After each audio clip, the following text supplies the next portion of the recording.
Gloria a Dios. Miremos por favor en la epístola a los Colosenses en el capítulo 1. Vamos a leer los versos 9 al 12. Dice, por lo cual también nosotros, desde el día que lo oímos, no cesamos de orar por vosotros y de pedir que seáis llenos del conocimiento de su voluntad en toda sabiduría e inteligencia espiritual, para que andéis como es digno del Señor, agradándole en todo, llevando fruto en toda buena obra y creciendo en el conocimiento de Dios, fortalecidos con todo poder conforme a la potencia de su gloria, para toda paciencia y longanimidad, con gozo, dando gracias al Padre que nos hizo aptos para participar de la herencia de los santos en luz. Te damos gracias, Señor Jesucristo. En esta mañana estamos delante de ti, estamos exaltando tu nombre, adorándote, glorificándote, dándote a ti las gracias, Señor, por tu amor, por tu bondad, por tu misericordia, Señor. Gracias porque tú eres un Dios fiel. Te pedimos que por medio de esta palabra nos hables a cada uno de nosotros en el nombre glorioso de Jesús. Amén. Dice entonces en Colosenses capítulo 1 versos 9 al 12 en la Nueva Versión Internacional, dice, por eso, desde el día que lo supimos, no hemos dejado de orar por ustedes. Pedimos que Dios les haga conocer plenamente su voluntad, con toda sabiduría y comprensión espiritual, para que vivan de manera digna del Señor, agradándole en todo.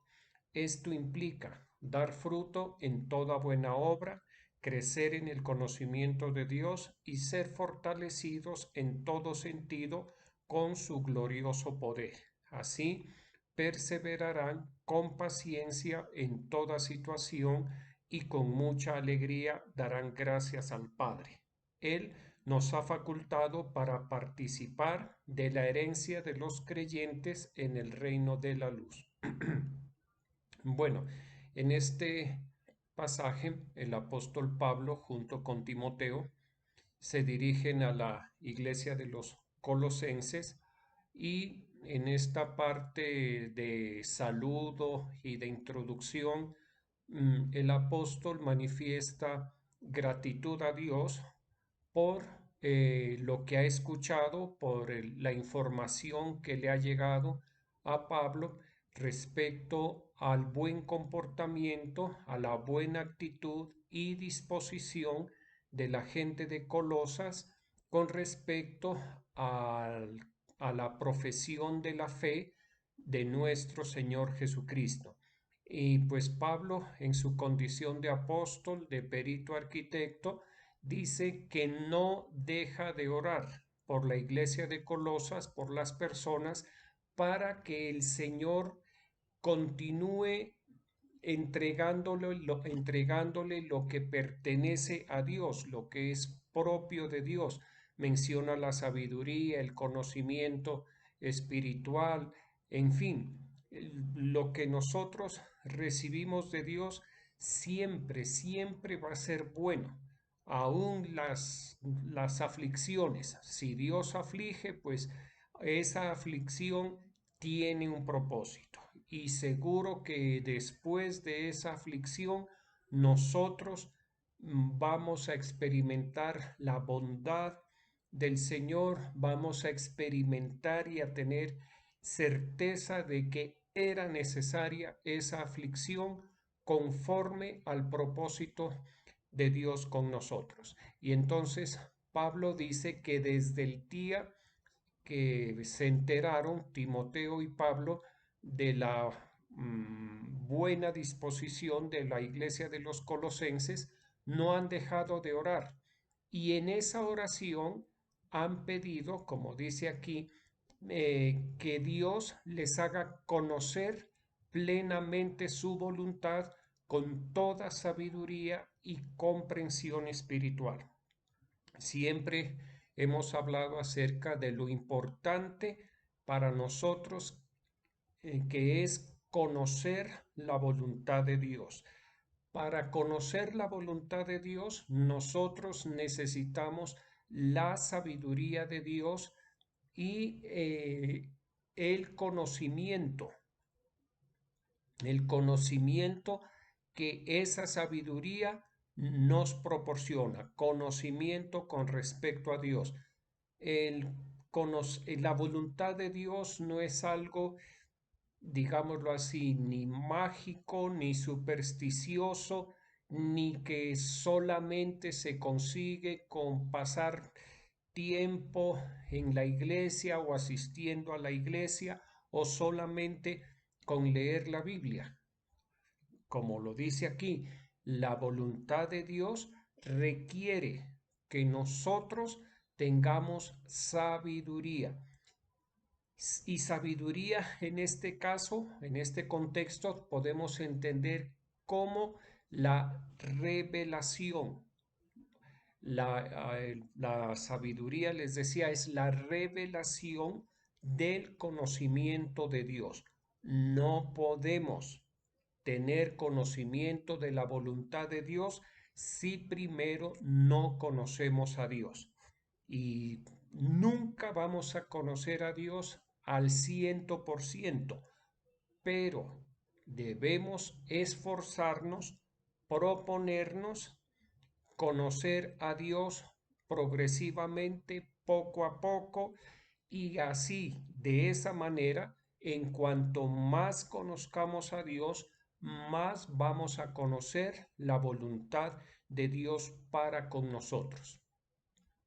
Y entonces a ese proceso digámoslo así, de conocimiento de Dios y de conocimiento de la voluntad de Dios para nosotros, es lo que nos proporciona o nos hace a nosotros sabios. Porque mire cómo dice, les haga conocer plenamente su voluntad con toda sabiduría y comprensión espiritual. La comprensión espiritual viene después de hacer varios ejercicios. Primero, creer. Segundo, que esa fe que hemos recibido la incrementemos progresivamente, sistemáticamente. ¿Cómo la incrementamos? Oyendo la palabra de Dios, porque la fe es por el oír y el oír por la palabra de Dios. ¿Qué otra parte del proceso se necesita? La oración, que nosotros oremos, que nos comuniquemos, que conversemos con el Señor, que lo escuchemos, que le pidamos al Señor que nos hable, que nos dirija, que nos redarguya, que nos corrija. ¿Qué otro paso es importante para que nosotros obtengamos comprensión espiritual? La meditación en la palabra de Dios. La lectura, la meditación en la palabra de Dios, la reflexión en la palabra de Dios y que meditemos y reflexionemos en los hechos de Dios descritos en las Escrituras, los hechos de Dios en la iglesia de Jesucristo, los hechos de Dios en la iglesia local y los hechos de Dios en el entorno personal. Eso es bien importante. Mire, hace bastantes años, más de 20 años, tuvimos una situación y fue algo repentino, difícil, causó tristeza y algo que me trajo mucho descanso, mucho reposo, fue meditar en la vida de algunos de los protagonistas de las Santas Escrituras, tanto del Antiguo Testamento como del Nuevo Testamento. Y era una aflicción, yo me sentía muy afligido. Y la pregunta y la reflexión que me hacía es, ¿qué siervo del Antiguo Testamento y del Nuevo Testamento no participó de la aflicción. Empezando por el Señor Jesucristo, todos los que vivieron piadosamente, pues en algún momento de sus vidas experimentaron la aflicción. Como le decía, esa meditación me dio tranquilidad, me dio reposo, porque también en las Escrituras veía que el Señor no aflige por afligir, sino, como les decía al principio, hay un propósito en lo que Dios permite. Si es la aflicción, en esa aflicción hay un propósito. Entonces les decía que la comprensión espiritual se adquiere después de la fe, de escuchar la palabra que nos da más fe, de la oración, de la lectura, de la meditación en los hechos de la palabra de Dios. Y todo eso, ese, esa sabiduría, esa comprensión espiritual que nosotros tengamos, pues digámoslo así, nos madura. Mire, la madurez espiritual es imposible fingir. Una persona, si se propone fingir que es maduro espiritualmente, no lo va a poder. ¿Por qué? Porque la madurez, la madurez espiritual implica haber sido tratado por Dios, y el trato de Dios no se puede fingir, no se puede falsificar. ¿Listo? El trato de Dios en la vida de las mujeres, de los hombres, pues deja unas marcas, unas improntas que son imposibles de falsificar. ¿Sí?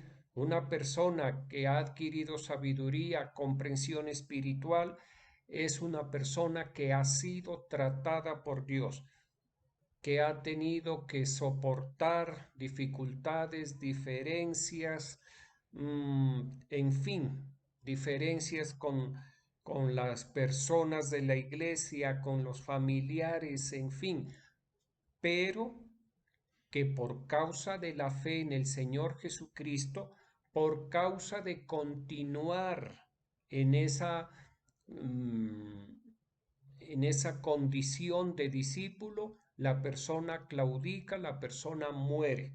Entonces, a eso le llamamos el trato de Dios. Y una persona con trato de Dios es una persona que va a tener conocimiento de Dios, sabiduría y comprensión espiritual. Y todo esto, eh, ¿qué, qué se logra con esta madurez, digámoslo así, que se alcanza, que se va logrando, y que Timoteo y Pablo le piden a Dios para la iglesia de los colosenses? Pablo y Timoteo se enteran de las buenas actitudes de esta iglesia y le piden a Dios que continúe el trabajo con la iglesia, que madure la iglesia. ¿Listo? Que que la iglesia continúe en ese proceso de maduración. Y mire lo que dice: para que vivan de manera digna del Señor, agradándole en todo. Y mire algo, podemos llegar a una conclusión: la madurez espiritual no le agrada al Señor, no es una manera digna de vivir la vida de fe. No es digno de Dios que una persona pase tiempo en la iglesia, en el evangelio, que le pasen los años como cristiano y no madure.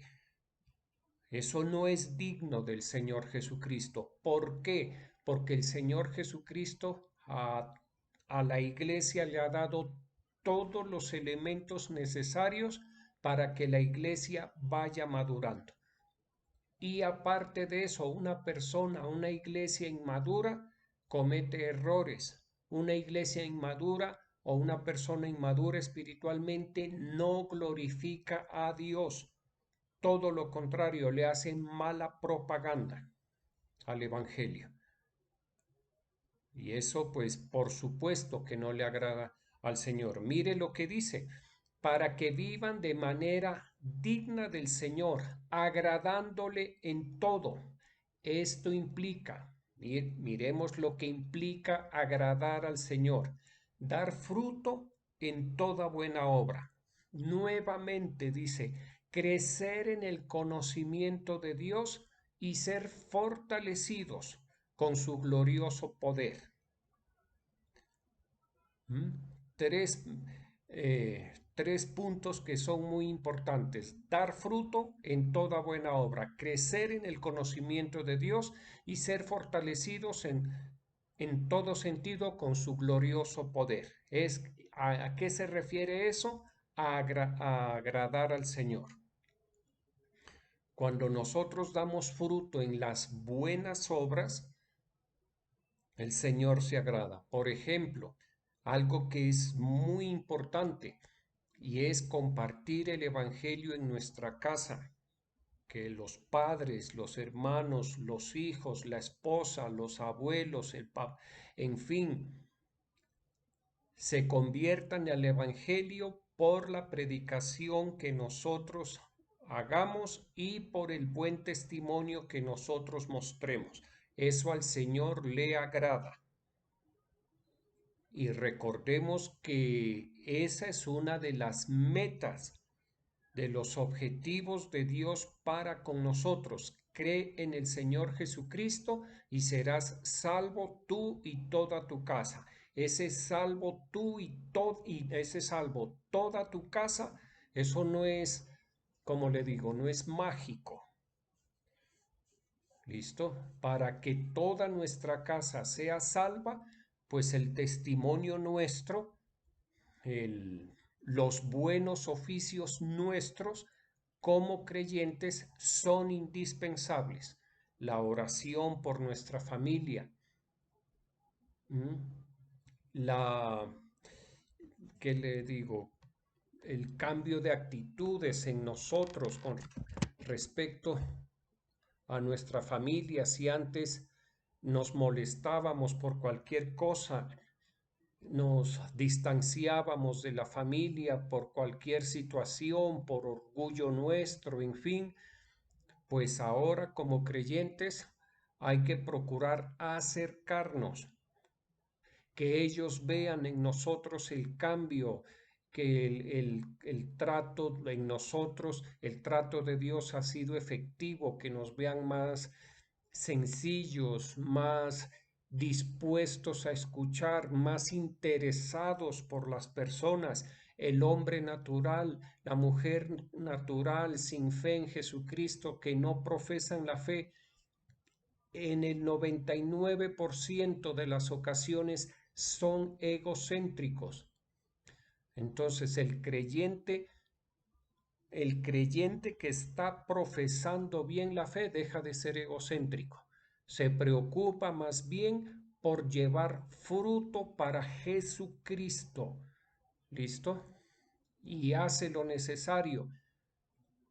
Atrae a las personas, si es de perdonarse, perdona, si es de considerarse, considera, si es de disimular, de sufrir el agravio, de pasar por alto la afrenta, con tal de poder testificar de Jesucristo, hay que hacerlo.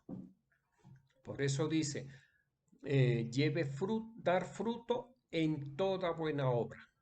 Ganar almas para Jesucristo es una excelente obra.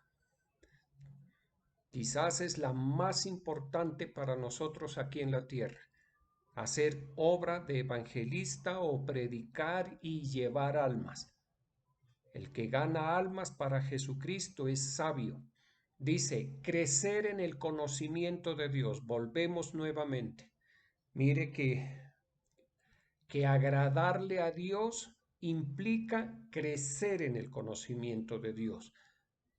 Estancarse en el conocimiento de Dios no es agradable a los ojos de Dios. Cuando Dios ve que alguien está estancado, atrancado, no le gusta, se desagrada de esa persona. ¿Mm? El Señor quiere que nosotros nos vayamos desarrollando en el conocimiento de Dios. Y le voy a decir por qué. Porque el conocimiento de Dios nos hace crecer para salvación. Entre más conozcamos a Dios, entre más conozcamos la voluntad de Dios, estamos creciendo para salvación, así como Pablo le dijo a Timoteo, que desde la niñez ha sabido las sagradas escrituras, las cuales te pueden hacer sabio para alcanzar la salvación. Cuando nosotros avanzamos en el conocimiento de Dios, estamos creciendo para salvación, como dice la primera epístola del apóstol Pedro, capítulo 2, verso 2. Y desead como niños recién nacidos la leche espiritual no adulterada para que por ella crezcáis para salvación. Mire que la leche materna en los niños les permite crecer y eso es rápido. Por eso, si la memoria no me falla, a los bebecitos, a los recién nacidos, a los neonatos, se los pesa al momento del nacimiento, creo que, y se los pesa, si no estoy mal, a los 48 horas hay que hacer otro control, y a la semana y a los 15 días, y ¿qué se evalúa? La ganancia de peso, que el peso crezca, que la masa del bebé crezca. Si crece la masa, si aumenta la masa, aumenta el peso. Pues ellos deben crecer, aumentar su peso como un signo de bienestar, de buena salud. Si un niño que es un bebecito sale y a los 3 o 4 días se lo pesa y está estancado, inmediatamente se prenden las alarmas. Si bajó de peso, hay que correrle, porque algo está sucediendo. ¿Listo? Y en un creyente es lo mismo. Nosotros cada día debemos crecer para salvación. No puede ser que alguna persona lleve 10 años en la iglesia y esté tal y cual como el día que se convirtió, con las mismas dudas, con el mismo temperamento, con el mismo carácter. ¿Mm? Eso ahí nos habla, eso no nos habla de salud, ahí nos habla es de enfermedad, de trastorno en la práctica de la fe. Lo correcto, lo saludable es que haya un crecimiento para la salvación. Entonces les decía, el conocimiento de Dios nos permite crecer para nuestra salvación, crecer para alcanzar la salvación que está preparada para nosotros. Otro punto muy importante, el conocimiento de Dios, aparte de hacernos crecer para salvación, nos permite ocuparnos en nuestra salvación.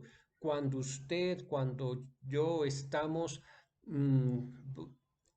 con ese anhelo, en esa búsqueda del conocimiento de Dios, nos estamos ocupando en nuestra salvación.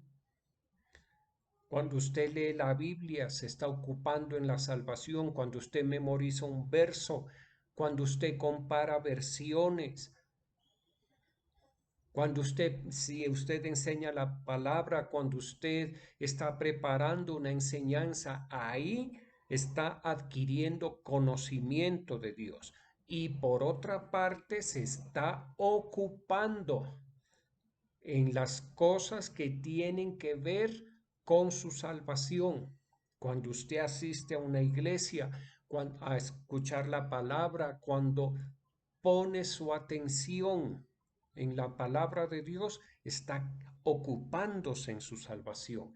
Cuando usted sirve, a Dios en cualquiera de los servicios de la iglesia, está ocupándose en su salvación, cuando ora, cuando medita en la palabra de Dios, se está ocupando en la salvación y a la vez está conociendo al Señor. Esto es, no se puede desligar lo uno de lo otro. Y creo que en la vida de fe, en la profesión correcta, certera de la fe, todo está ligado. No hay nada que quede por allá suelto, aislado, segregado. No, todo está ligado. La oración está ligada a la lectura de la palabra.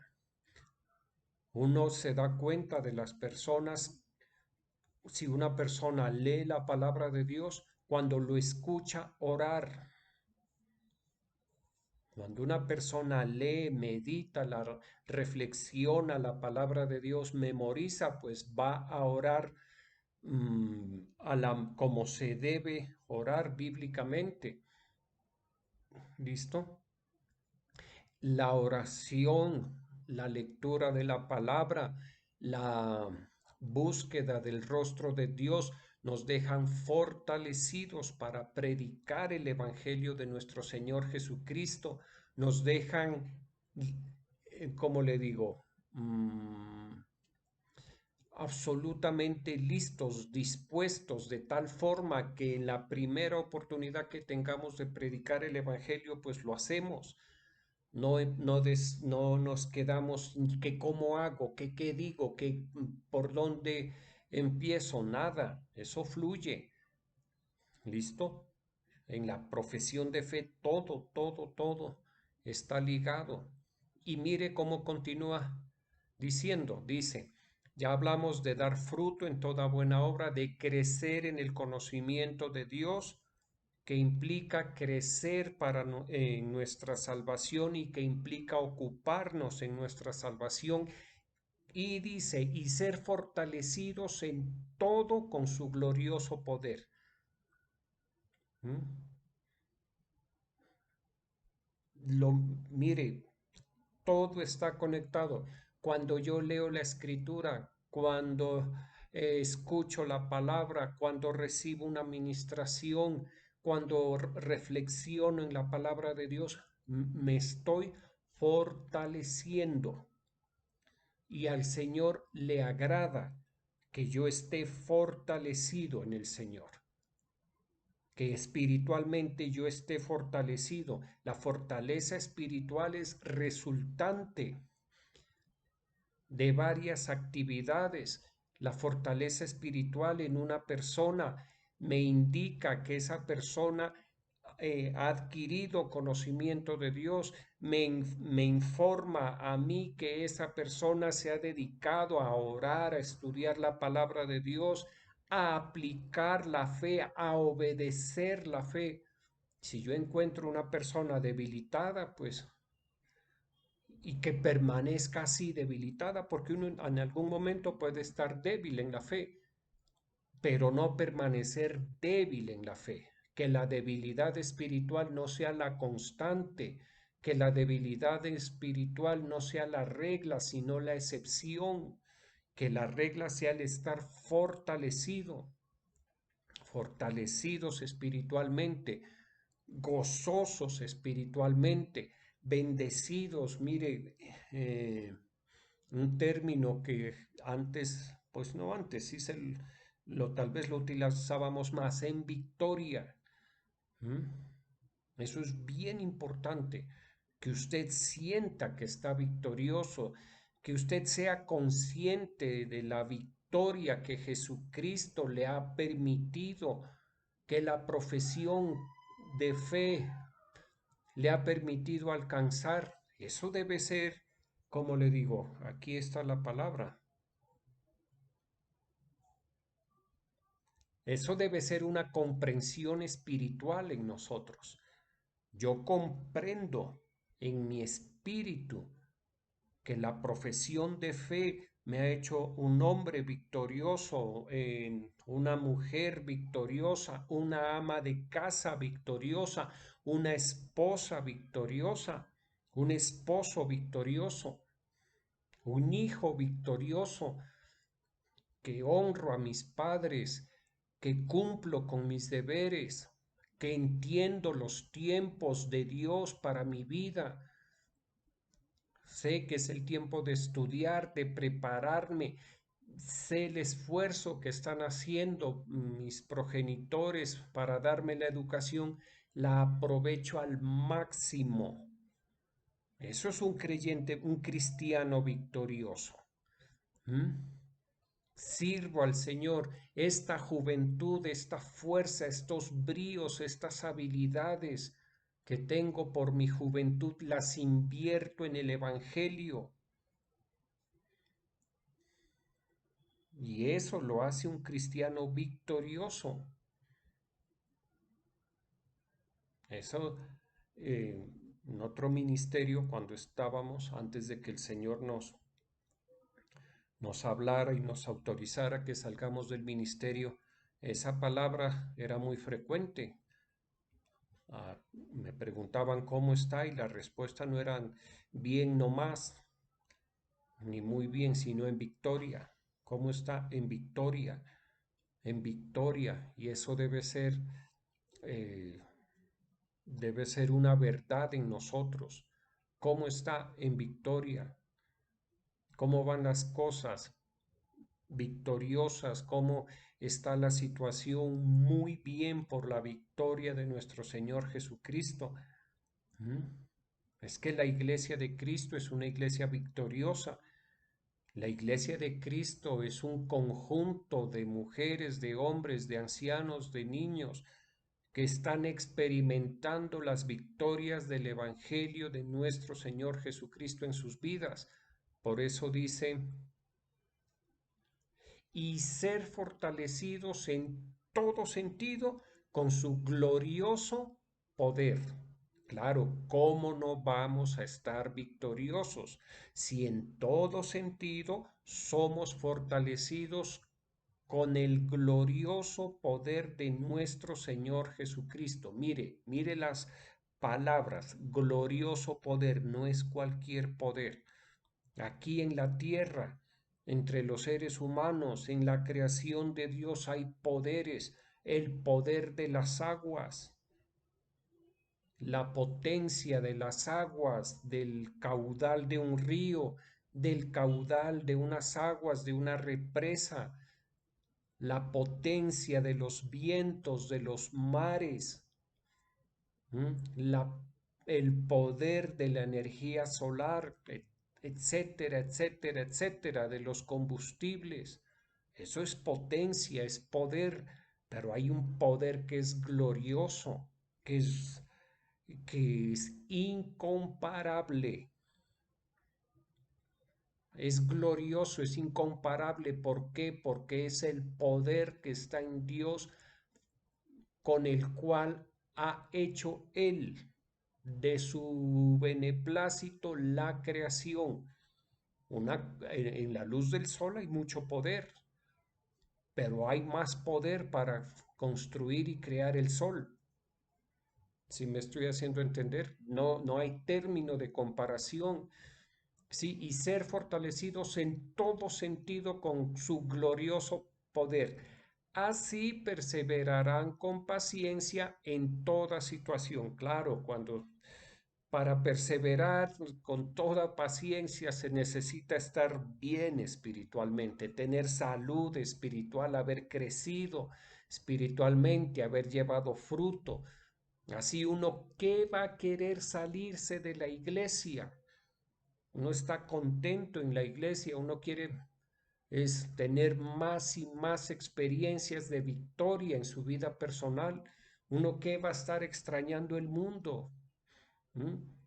Que va a estar codiciando, anhelando el mundo, no, uno está contento, como decimos, engolosinado, viendo las victorias de Jesucristo en su vida personal. Dice, así perseverarán con paciencia en toda situación y con mucha alegría. Mire qué bonito esto. Siempre llegamos a esto con gozo démosle gracias al Señor. Démosle gracias por lo que nos ha podido, lo que nos ha permitido experimentar, lo que nos ha permitido vivir, sus victorias, las aflicciones que ya hemos vivido, que han pasado, que han dejado un fruto en nosotros. ¿Mm? Yo en las aflicciones que he vivido, yo veo un fruto. No ha sido en vano. En todas. Mm, Ayer hablaba con una persona acerca de una persona muy joven y esa persona joven manifiesta que una aflicción muy fuerte que tuvo en años pasados ahora le ha servido muchísimo en su situación actual. Me llamaba mucho la atención ese comentario. Eso que vivió, que la hizo llorar, que hasta la hizo bajar de peso. Ahora, en este tiempo, ella misma dice, ella misma declara y certifica que le ha servido muchísimo. ¿Listo? Así dice entonces, así perseverarán con paciencia en toda situación y con mucha alegría darán gracias al Padre. Él los ha facultado para participar de la herencia de los creyentes en el reino de la luz. Todo esto es para que un día usted y yo participemos junto con otros creyentes del reino de nuestro Señor y Salvador Jesucristo. Un reino de luz, allá no hay nada de tinieblas. Allá nada se hace en tinieblas, no hay nada oculto, todo se hace a la luz de nuestro Señor Jesucristo. En el cielo no hay un, una micra de tinieblas. Las luces, la luz de Dios, de Cristo, inunda todo el cielo, ¿de acuerdo? Vamos a orar. Te damos gracias, Señor Jesucristo. En esta mañana estamos delante de ti.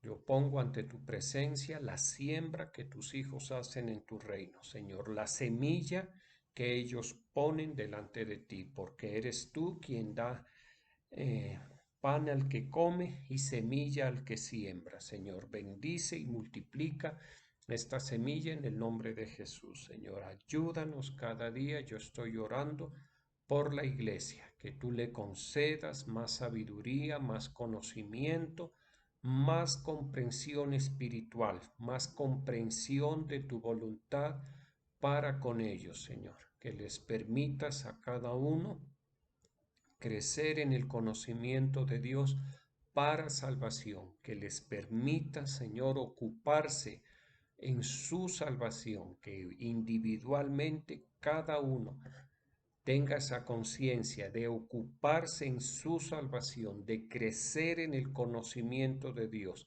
de llevar fruto en toda buena obra y de estar fortalecidos en toda situación con el glorioso poder de nuestro Señor Jesucristo, y que no dejemos, nunca dejemos de darle gracias al Señor en todo momento y en toda situación, y darle gracias por permitirnos participar de su reino glorioso y eterno. Te damos muchas gracias, Señor. Fortalece a Torrefuerte, a Genezaret, Señor. Fortalece a cada uno de tus hijos y de tus hijas. Oramos por nuestros apóstoles, Álvaro y Ruth, los pastores, Álvaro Andrés, Leonardo y María Alejandra. Señor, ayúdales, fortaléceles, protégeles a todos y a cada uno de los siervos y siervas de la iglesia. Señor, a los líderes, ayúdales en el nombre glorioso de Jesús, Señor.